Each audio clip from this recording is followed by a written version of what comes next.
और फिर मैं कहती हूँ जिसने नहीं दी, जिसने बेईमानी करी, ये जो गिलासधारियों के पैसे लेके, साड़ी लेके, गिलास लेके, दारू लेके जो तटस्थ हुए, वो सब अपनी डायरी में लिख लेना पक्का। अगले जन्म में दिख रहे ना आपको ऊंट, भेड़, बकरी, कुत्ते, बिल्ली, जो लोकतंत्र बेचेगा वो यही बनने वाले हैं, पक्का लिखना। तो ये जो वीडियो आपने देखा, ये है मध्य प्रदेश की पूर्व मंत्री और महू से बीजेपी विधायक उषा ठाकुर का, जिसमें हासलपुर गांव में आयोजित एक कार्यक्रम के दौरान उन्होंने मंच से वोट बेचने वालों पर तीखा हमला बोला। उन्होंने साफ शब्दों में कहा कि जो लोग वोट के बदले पैसे, साड़ियां और दारू लेते हैं, वे अगले जन्म में जाकर जानवर बनेंगे। उषा ठाकुर ने यह भी दावा किया कि उनकी भगवान से सीधी बातचीत होती है और ऐसे कर्म करने वालों को उनके कर्मों का फल अवश्य भुगतान पड़ेगा।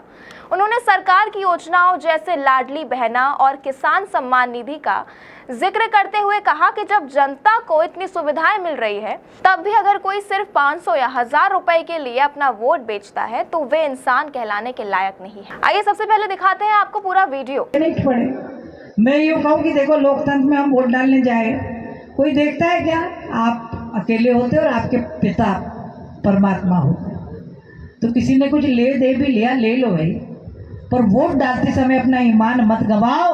वोट तो भारतीय जनता पार्टी को ही देना, जो राष्ट्र, धर्म, संस्कृति की सेवा करती। और फिर मैं कहती हूँ जिसने नहीं दी, जिसने बेईमानी करी, ये जो गिलासधारियों के पैसे लेके, साड़ी लेके, गिलास लेके, दारू लेके जो तटस्थ हुए, वो सब अपनी डायरी में लिख लेना पक्का।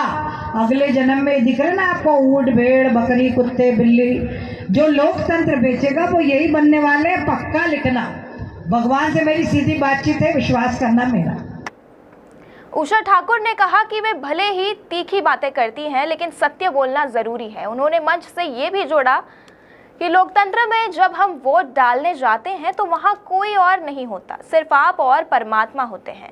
इसलिए अगर किसी ने कुछ ले भी लिया हो तो भी अपने ईमान को ना खोए और वोट सिर्फ भारतीय जनता पार्टी को दें, जो राष्ट्र धर्म की सेवा में जुटी हुई है। इस पूरे संबोधन के दौरान उषा ठाकुर ने साफ संकेत दिया कि लोकतंत्र में ईमानदारी और राष्ट्रहित सर्वोपरि है और जनता को अपने वोट का सही इस्तेमाल करना आना चाहिए।